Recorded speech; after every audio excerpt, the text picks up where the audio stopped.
మీరును. ఒకవేళ మీరే కనుక రక్షణ అనుభవం లేకపోతే మీ పిల్లలు అపవిత్రులు అవుతారంట. ఈ రాత్రి మీ కుటుంబాన్ని కట్టుకునేటువంటి తల్లిదండ్రులుగా దేవుడు మిమ్మల్ని సిద్ధపరచును గాక. కుటుంబముగా ప్రార్థించగా కొదువ ఏమీయు లేకుండును. కుటుంబముగా ప్రార్థించగా కొదువ ఏమీయు లేకుండును. అన్ని వేళలా కన్నీరంతయు తుడిచివేయును.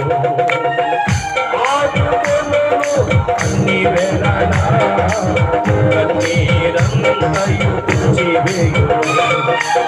ప్రార్థన యేసుని సందర్శన పరమ తండ్రితో సంభాషణ.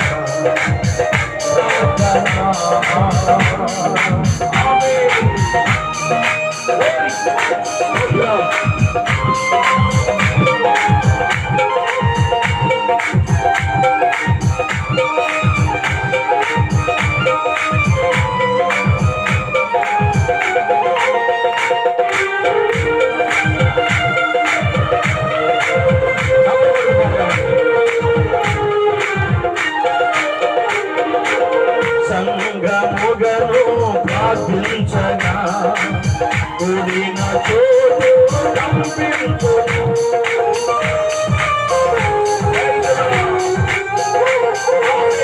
సంగముగను ప్రార్థించగా కూడిన చోటు కంపించును. పరిశుద్ధాత్ముడు దిగి వచ్చును. ఆత్మవరములతో నింపును. పరిశుద్ధాత్ముడు దిగి వచ్చును.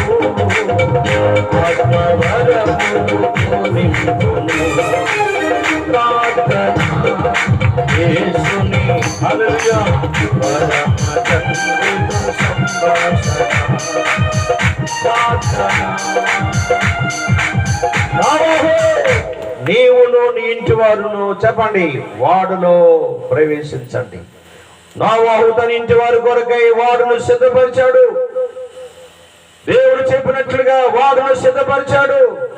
ఈ రాత్రికాల సమయంలో నీ ఇంటి వారి కొరకై నీవు వాడు సిద్ధపరిచావా? నీ ఇంటి వారి యొక్క రక్షణ కొరకై దేవుని సన్నిధిలో ప్రార్థన చేస్తున్నావా?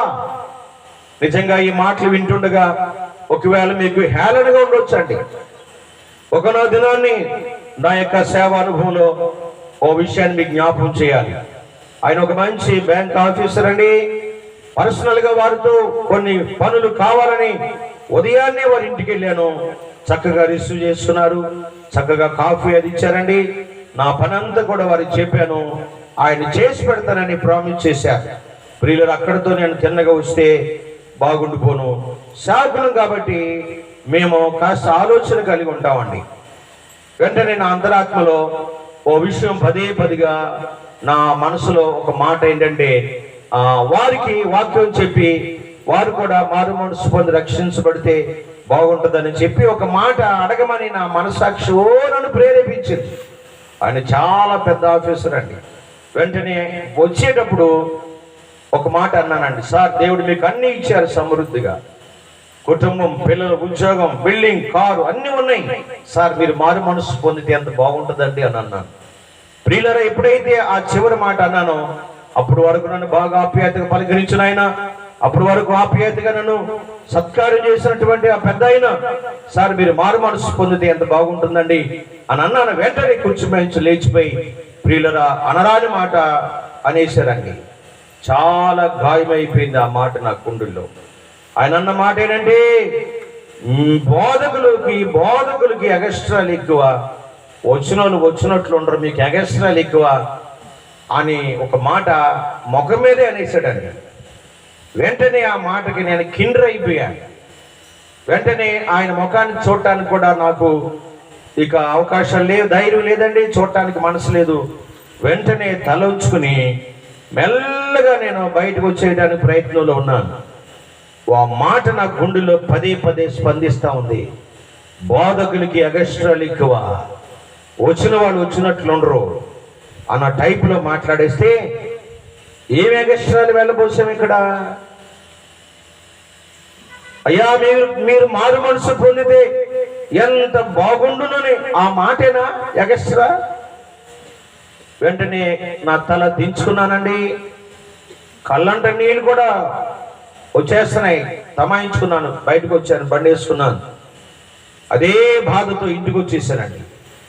ఇక ఆయన నా పని చేయడు, ఇక ఆయన ముఖం చూడలేని ఈ రోజుతో ఆయనకి నాకు కట్. సరే, చేస్తే చేశారులే, చేయకపోతే చేయకపోయారు. బాధకులకైనా మాకు ఎగస్ట్రా అన్నారు. ఏంటబ్బా ఏం ఎగస్ట్రా వెళ్ళబోతాం అంటే మనస్సాక్షి అంటుంది, నీదేమి ఎగస్ట్రా కాదు, నువ్వు చెప్పింది రైట్ అని మనస్సాక్షి నన్ను ధైర్యపరుస్తాం. మారు మనసు పొందితే ఎంత బాగుంటుందండి అన్న మాట. నువ్వు తప్పేమి మాట్లాడాల, నీది రైట్ అంటుంది మనస్సాక్షి. ఇంటికి వచ్చాను, భోజనం చేయలేదు, రాత్రి నిద్ర పట్టలేదండి. ఒక రకంగా నేను మైకంలోకి వెళ్ళిపోయాను. పదే పదే బాధతో కుమిలిపోతున్నానండి, మనశ్శాంతి లేకుండా పోయి. నాకు అనిపించింది ఆ మాట అనకపోయినా బాగుండని, ఎందుకనేసాను అని చెప్పి నేను కూడా మదన పడిపోయాను. ప్రియులారా, ఏ టైంలో నేను ఆయనతో మాట్లాడాను ఆ టైం తిరిగి రాకమునిపే పిడికి లాంటి వార్త నా చెవికి వినబడింది. అదే రోజు ఆయన బ్యాంక్ వెళ్ళి మళ్ళీ వస్తూ ఉండగా ఆయన బండి మీద నుంచి వస్తున్నారండి. వెనుక నుంచి లారీ ప్రియులరా ఆయన మీద నుంచి వెళ్ళిపోయింది. రోడ్డు మీద ఒక కుక్క చచ్చిపోయినట్లు రోడ్డుకి అతిక్కుపోయి చచ్చిపోయాడు. వెంటనే ఆ మరణ వార్త నా గుండెల్ని పిండేసిందండి.